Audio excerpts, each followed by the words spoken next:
What's up, guys? Laura Sanko here with my BFF in fighting, Dean Thomas, the host extraordinaire of Deep Waters, most importantly. I love that show. That show's killing it, by the way. Thank you very much. We have a good time doing that Yeah, show. it looks like a good time. You guys look like you have fun, and I love that. Yeah, and we have like such different personalities that it makes sense. Yeah. Yeah. No, it's a squad. I don't know if I ever would have known to assemble, but whoever figured that out figured out some magic there for sure. Yeah, and like I said, it's a lot of fun. Different personalities, Jorge, Dustin, Chris Weidman, and it's just it works. We get good chemistry coming from different backgrounds. Yeah, I love it. Well, I'm in Washington, D.C., and we are days away now from Freedom 250 happening at the White House. Crazy to talk about. Dean and I definitely talk about the enormity of that moment in our main event preview video, which will be on the channel as well. So I don't want to belabor the point because we want to run through every single one of these 7 fights and give you some quick thoughts in terms of this incredible card. So let's get down to it, Dean. They knew what they were doing when they created this curtain jerker fight between Steve Garcia and Diego Lopes because they had to set a tone. They had to find a fight that's likely to have a finish, and it was going to be entertainment from bell to bell, and that is what these guys are going to bring. I love this fight. I do too. I think Steve Garcia, I'm so glad he got the call to get the recognition on a card like this because he's so under the radar in terms of his exposure to a lot of people that this is really great for him. And then Diego Lopes, I mean, this guy has been in so many big spots and he's gotten so many great opportunities and he's earned every single one of them. It's not like he hasn't earned it. And he's such a fun fighter to watch. He's so dynamic and they're just both offensive dynamos. Yes. This is such a great opening fight to get it started. So, if you've never watched MMA and you turn it on like, what is going on here? Like you're going to be at the edge of your seat watching these two guys fight. There's no way you can look away. Absolutely no way you can look away. Diego Lopes, obviously 2-time title challenger. He's got 11 career knockouts, 12 career submissions. So he is a true dual threat. He's currently ranked number 2 in the division. And like you said, he's just one of the most exciting fighters. And if you don't know much about Steve Garcia, he hasn't necessarily had that same exposure for the fan base unless you've been watching a lot of fight nights, but ranked number 9 currently, and this man has been on fire. A 7-fight win streak, 6 of those by knockout, most of them in the first round. And I do not know what they've been putting in this man's water, if he's been eating his Wheaties or what, but he's just been operating on another level. I looked it up today. He actually has the highest knockdown rate in featherweight history. Think about that, because that includes Ilia Topuria.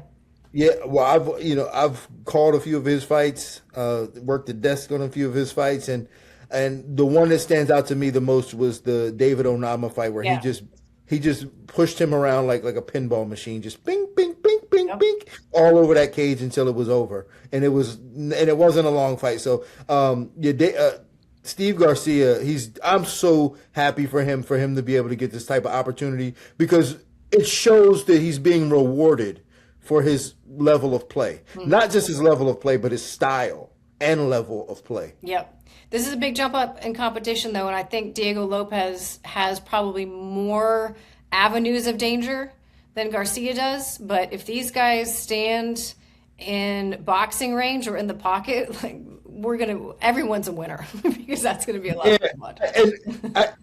I'm just nervous. I'm just hoping, and I think that it's going to be different because when we last time we saw Diego Lopes fight, he fought Volk, right? Yeah. And in that fight against Volk, he was a little more conservative than we're used to seeing. But I think it was because Volk, like he really wanted to win that title. He felt like he had to have this strategy, be a tactician and be safe, and And you can't do that with Steve Garcia because like you're trying to tactician a guy like Volk. He's just going to out-tactician you. And Garcia is not that type of fighter. Garcia's going to bring it to you. Yeah. And I think that's what makes this fight so great is that even if for some stupid reason Diego Lopes is like, nah, I'm going to be a tactician, Steve Garcia is not going to allow him. Yep. He's not going to let you. You have to fight fire with a guy like Steve Garcia. And the good news for Diego Lopes is that I think his like you said, dual threat, his submission game is really strong. and he can always rely on that. Yeah. He can pull guard, and I'll be happy. Like there's nothing he can do offensively that will make me like, yo, why did you do that? Like he can go for the leg lock, and I'm like, yeah, go for the leg lock. Yes, yeah, 100%. Love it. I'm not going to make you pick on these fights because I know you're part of the commentary team, so I'm not gonna force you to that. But that's going to be a great fight. Well, they never told me I couldn't pick, but this is a fight that I can't pick in terms of like reliably making a strong pick and being confident, because there's so many different ways it can happen. So I'll just say my opinion on this fight is it does not go the distance. 100, yes, that's a safe bet for sure. All right, next up we got Bo Nickel versus Kyle Daukaus. Another fight that I feel like everybody's like, Kyle Daukaus. I love this fight. I think that this is a very appropriately matched fight for both of these guys. I think that Bo Nickel has looked really, really good and continued to hone his striking. Obviously, one of the most decorated collegiate wrestlers ever. Dan Hodge Trophy winner, 3-time NCAA D1 national champion. The one time he didn't win, he was, I almost knocked my computer over. The one time he didn't win, he was runner-up, lights out wrestler. But he's coming off a fantastic head kick knockout, if that gives you any indication of how much his striking is coming along. And then you got Kyle Daukaus, who there's 2 chapters to Kyle Daukaus' story, and he is fully in his hero arc chapter right now, returning to the UFC after going back to the regional scene for a while, knocking out Michel Pereira in 43 seconds, and Darce choking Gerald Meerschaert, which is not an easy thing to do, in 50 seconds. The guy has figured out something, and I love it. What do you think about this matchup? I've been spending some time with him. I haven't been his coach or anything, but I've spent some time with him in the gym in Philly. He's a Philly guy, so I've been watching him train and just kind of paying attention to some of the things that he's doing. And he's doing all the right things, in my opinion, in terms of being able to win this fight. And, some of them things that I actually even had conversations with him about is, like, don't turn this into a wrestling match. Like the issues with most of these guys is it's, they try to go out there and just out wrestle the wrestler or just prove that they can wrestle with him. And like, don't try to turn this into a wrestling match. And he agreed. Like, him and his brother have did their homework, and they know what they need to do in order to keep this fight as much in the MMA perspective as they can. He's good on his back too. I mean, that's puts him on his back. And that's important to know, yeah, because like a lot of people, wrestling only applies when you're trying to wrestle back. Which is the reason why wrestlers hate guard pullers, because it takes away their ability to have an offense. Yeah, it's like, wait, you want me to do this? Shoot. And I have these conversations with guys all the time. I go, you're mad at a guard puller because it just takes away your ability to get that takedown. Yeah. Because if you take me down anyway, we're going to end up here anyway, and you're going to have to do something once you get here. Yeah. So what you're going to do once we get here, and that's important to note because Kyle Daukaus, obviously he's not going to pull guard, but I think he's going to be just fine if he ends up on his back. That's what. And as long as he doesn't make it a priority to do like the Daniel Cormier, you got to get back up on your feet. You can't win from there, because the reason why you say that, and I was going to make a video on this, is like you can't learn jiu-jitsu from wrestlers. Mm-hmm. And that's the problem, is that when you're on your back, it takes a real jiu-jitsu guy to teach that and to be good at it. And Kyle Daukaus has that skill set. He's long. He's got good chokes, good triangle game.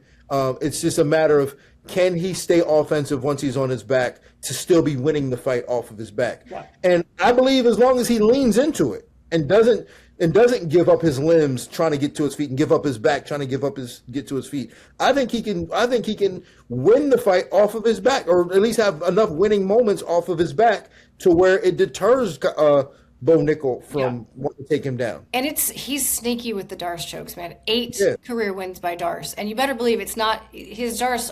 Don't always have to come from the traditional, top side transition. He can find them from anywhere. So definitely keep your eye out for that. I feel like Bo Nickel is the superior athlete for sure. Yeah, he is.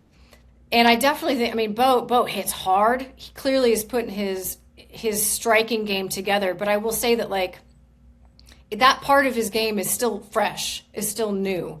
And there's moments where you see him, it's like trying on a suit. And you're not used to wearing a suit. Yeah. Like, a little uncomfortable at times. Where do I put my hands? So there's still glimpses of moments where you're like, oh, this is still new for him. And then there's moments where, like, oh wow, that's a combination he's clearly been working very hard on, and that was beautiful and that was fluid. and that looked like an super experienced striker. Obviously, once he puts his hands on people, that's he's incredible there. I'm really excited for that fight, genuinely. Yeah. It's a better fight than most people gave it credit for, hearing it off. Because when you first heard it off the top, you're like, we're not getting title fights, and you're like, nah. But it's a much better fight than most. It's very similar to the RDR fight, actually, for Bo Nickel. It is, and in that sense, it could be, because I think Bo's probably a pretty big favorite. I haven't looked, but He's a big favorite, but I think it's a bit unfair. Yeah, that's my point. It could be a bit of a trap fight in that sense. So that's a bit more competitive. But I think one of Bo's best assets in this fight is his ability to fake shots and strike off of that. And that's one thing that Kyle has to watch out for. He can't bite on the shots. He's better off just letting Bo take him down. Yeah, that's a really good point. Very good at that. Bo hits too hard to bite on a shot and have Bo come up and club you. Yep. Next, we've got Michael Chandler versus Mauricio Ruffy. Ruffy, number 9 in the lightweight division, coming off of a fantastic round 2 knockout of Fiziev, performance of the night. 3 of his 4 UFC wins have come via knockout, including that wheel kick knockout of King Green that was just going to live. It's going to live in our memory forever. And then you got Michael Chandler, who, listen, I did another video about this. It's hard. Like, I want to sing about his stats, and it's kind of hard to do.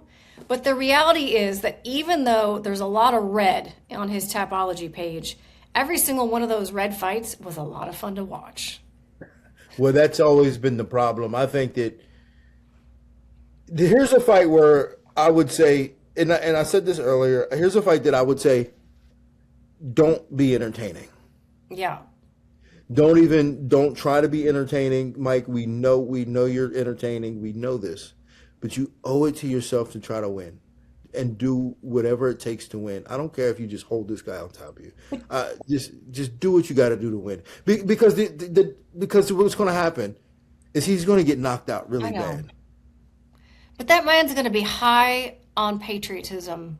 Can you imagine Michael Chandler draped in the American flag, walking out of the Oval Office? I get it. I mean, he's gonna have red, white, and blue in his veins, Dean. But it's how you walk back. Yeah. Or get carried back. Yes. No, I know. It's and this is one of them situations where it's okay, man. It's okay to not be the most. We've seen that before from you, and it hasn't worked out. I get it, but now's your opportunity. You're coming up on the end of your career. Now we know that you're entertaining, but now's your opportunity, man. Let's just get this win. Do you feel like just get this win. Do you feel like he needs to Benoit Saint-Denis him? Yeah. Yeah. There's no way around that, and I don't even know if that's going to work. Again, like, guys learn lessons, and guys like Ruffy, I mean, we've seen him, crumble before with pressure.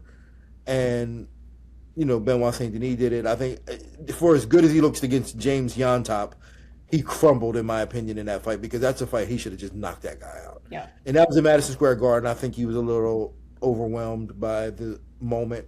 And this is a really big moment for him. So if I'm Chandler, I'm getting close to him. I'm squeezing him early and making him zap his energy and make him tired early. And then just get the win. And then if he can, ground and pound him, but, don't go out and put your hands down and try to put on a show. Mm-hmm. It's enough of a show, man. It's enough of a show being at the White House. Just go out there and get this done. It's only 7 fights on the card. I can sit through 15 minutes of you standing on top of it. But just do this for me, Michael Chandler. Just do this for me. Please, be safe. Be safe. Yeah. You owe it to you. You owe it to your family. Yeah, it's a fantastic, interesting stylistic matchup, too. And we'll see if Chandler can walk back and be the American, one of the few Americans who is fighting on this card. Actually, I say that, and here we are with 2 more Americans. We've got Diego Lopes versus Josh Hokit. The fight that wasn't on the card that is on the card now. Love him or hate him, Josh Hokit has made some serious waves in 2026. Went from a complete unknown to number 5 in the division in 6 months, which is insanity. He's 9-0 overall, 3-0 in the UFC. That fight with Curtis Blades was absolutely bananas. And then you got the king of the knockout, most knockouts in UFC history, most finishes at heavyweight history, Derek slanging and banging Lewis. I love this fight, but more so because I love what Josh Hokit is doing. Yeah. You know, a couple of months ago, if you asked me, I would have been like, "Nah, man, he's a clown," or "I don't get it." It went from he's a clown to I don't understand what he's doing to I love it, and I love what he's doing. I love how he's garnering attention and being able to back it up. And I think he's going to I think he's going to steal the show all week and have an amazing performance. And I think that, you know, when this is all said and done, 250 is all said and done, we'll be still talking about what Josh Hokit did. Yeah, I agree. I think he has a very good chance of stealing the show. That being said, it is Derek Lewis. Josh Hokit doesn't not get hit. You know, there is that element to it. Yeah, well, Derek Lewis is so sneaky athletic. Yep. And he's got a lot of tricks up his sleeve early, or if you don't make him work hard enough, even can have them tricks later. Yeah. But I think the pace that Josh Hokit is going to put on him is going to just break him. I think Derek Lewis quits in this first or second round. That's what you're seeing? Yeah, I think he's going to quit. Yeah. It's going to be, regardless, it's going to be entertaining hearing Josh. My understanding was that the presser, that he wasn't actually not invited to the presser. That was like a typo. Is that right? I don't know. I've been saying it all week. It might be. Maybe he was invited. Maybe he wasn't. And if he wasn't, it's probably because, man, the UFC's got to draw the line somewhere on shenanigans. I guess my point is I think he's going to be there. Yeah, so if he's going to be there, even better. Yeah. Even better. Allow this man to do his thing. Even better. But if they say no, it's for a good reason. Yeah. And they say, you know, let's just chill. Let's just. We don't want to take away from the show just yet. I actually think you're going to think I'm crazy saying this. I actually think he has a decent sense of when to draw the line, which sounds weird considering some of the stuff he said. But like when he was on the weigh-in show and he came and started talking to me, I was like, oh no, this is going to be bad. Like, you know, there's a million different ways he could have come at that. And he came at it like a cute, you know, very benign, funny, cheesy sort of way. Like he knew not to cross certain lines. I think. I don't know. I think so too. I think he does too. But is the UFC going to want to just gamble with that? Like, yeah, it's also like it's the costumes, it's the wildness, it's the cheesiness. It's like we're trying to show everyone who's never watched the sport, like look how seriously we should be taken. Like, this is a one and done, and they're spending millions of dollars to make this happen. Do you think they're going to just like let some dude come in and just ruin it? Like, well, then like in my quinceanera, you know what I'm saying? Like, we're not going to let the drunk uncle ruin this, you know. The fight's going to be incredible. Another great matchup. We've got Sean O'Malley versus Amin Zahabi. O'Malley, obviously former bantamweight champion, currently number 2. Electric striker, incredible movement, footwork, beautiful right hand, left hand, switches stances. Highest significant strike accuracy in bantamweight history, actually, for Sean. And then you got Amin Zahabi, who may not be, again, probably the most known name, but he is on a 7-fight winning streak. Beat Pedro Munoz, beat Jose Aldo, beat Chito Vera. And he actually has the highest significant strike defense in bantamweight history. So you've got the highest significant strike accuracy versus the highest significant strike defense in the history of the division with these two, which is kind of a nerdy but interesting stat. And I didn't even realize that about Amin because he gets hurt in fights. But it's probably the one that gets through. Yeah, the one that gets through and he didn't see. Yeah, the one that he probably, because he does a good job of coming in and curling up and shelling up and deflecting a lot of shots.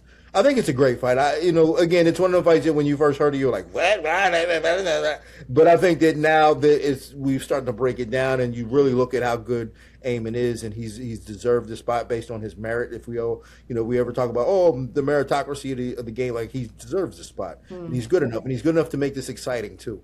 And I would not be surprised to see him win this fight. I do see there are some paths to victory for him, not in the striking, but I do think that mixing it up. Mixing it up and getting this fight on the ground, and which he doesn't typically do. But again, this is a big moment, and I think that for us, one of the legendary coaches, Hall of Fame style coach, is going to probably have a conversation with him and say, "Hey, listen, man, we're going to want to win this fight." You're not going to let your little brother go out there without the best game plan ever. Yeah, for sure. Like this is outside of like GSP, this is one of the biggest moments for TriStar that they've ever had. So Yeah. they're going to want to put their best stuff in front. Okay, next up, we've got Pereira versus Gane for the interim heavyweight championship, the co-main event. Dean and I did a full breakdown video for this fight that will be on the channel as well, but let's just do a quick one here. Pereira looking to make history, looking to become the first 3-division champion. I think he's got the frame to be a heavyweight. He certainly looks good at heavyweight. Ciryl Gane, one of the most light-footed heavyweights we've ever seen. Incredibly fast and agile. What do you make of this fight? I think this comes down to who can get going the first and for the longest. And I think that's, one thing we know about Alex Pereira is he's so reliable. We know what we're going to get when he shows up for the most part. And at heavyweight, there may be some unknowns for him at heavyweight, but we just know that he's going to always show up at his best. He's always going to give us his highest level of potential in those moments. But for Ciryl Gane, we don't know if he's going to do that. I think if he does do that, we're got a great fight on our hands and one that he can win. Mm-hmm. But if he does not and he doesn't show up with full-on confidence that he's the champ of the world, then I think he gets beaten up pretty early and doesn't make it past the third round. Fascinating. We might be seeing some history. Yeah, for sure. Like that would be really cool to see some history. But it would also be kind of cool to see Ciryl Gane win. Yeah, He's a guy who hasn't won a world title. Like he's had all these opportunities and hasn't won. Mm-hmm. So we got one guy who's going for his third belt, and then we got another guy who's going for his third try. Third opportunity, absolutely. Champion of the world. So I'd like it. So either way, we're looking at somebody walking out with a belt who trying to do something for the third time. Yeah, it's going to be that. I love that fight.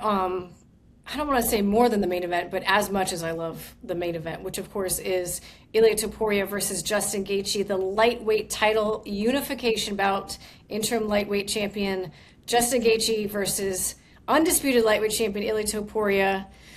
Topuria, he seems pretty perfect. 17-0, 9-0 in the UFC, best hat trick of knockouts in the history of the UFC with Volk, Oliveira, Holloway. I mean, it's going to be virtually impossible to top that. And I think that the odds are reflecting, just how sensational Ilia Topuria has been. But Dean and I did a full, long video on the main event where we talked quite a bit about, the possibilities for Justin Gaethje. This is a guy who has been in big moments, who handles himself well, and who is a dangerous, dangerous character. Yeah, for sure. This is a fight where Justin Gaethje can't make a lot of mistakes. He has to be almost perfect. There are some, he doesn't have to be 100% perfect, but he has to be almost perfect. He's going to have to fight his best fight. But we're talking about a guy who's very capable of doing that. He knows where he's at in his career. He's 37 years old. This is the moment that he's always wanted. So it's a storybook ending for him if he can get this done. If he can go out there as the American that everybody, even that no American really has a lot of faith in, if he can go out there and get this done, then I think we're looking at, some movie, some fairy tale type stuff here. Can you imagine if someone gets the perfect photo, if Justin wins this, and there's a photo of him midair backflipping off of the octagon with the White House in the background? Oh, I know. I mean, that's like time photo of the year. 100% it would be. Oh my gosh. That would be absolutely sensational. Well, I mean, this is what we live for. We live to feel alive, right? And I know that sounds like redundant, but we live to feel alive. But not everybody does. Mm-hmm. But the UFC allows us these moments to do this. They allow us these moments to have these feelings, Max Holloway Gaethje, when he knocked him out, like that was like such a moment of aliveness. But I think just the nature of this fight being at the White House is going to give us so many moments for us to feel alive. Yeah. And I can't wait for that because we're dealing with guys that are capable of that. And these guys have been handpicked on this card. Yes. And we've gotten closer to it. It makes all that much more sense to me why these guys are on this card and not other people. Yeah. I feel alive, Dean. I feel so alive. So alive. I'm in Washington, D.C. right now, and it is buzzing. It is buzzing here. I can imagine. I could imagine. You know, for a moment there, and you almost broke my train of thought for a moment there. When you put your hair to the side, you look just like Cameron Diaz. Did I? Oh, thank you. Has anybody ever said that to you before? Have you ever gotten that one before? No, I haven't, but that's very sweet. Thank you. Yeah, I was like, she's like Cameron Diaz. Take Cameron Diaz any day. Appreciate that. Thank you very much. It would have been worse. I could have said Nick Diaz. Yeah. Poor Nick. Nick. On that note, listen, DC is buzzing. I'm buzzing. I'm assuming Dean's buzzing. Look at him. Look at me. Buzzing. Dean, we appreciate your time and your thoughts. Guys, thank you so much, as always, for tuning in. Check out our other videos. We had a video on the main event, a video on the co-main event. This is going to be an incredible week, guys, and we can't wait to see you on the flip side.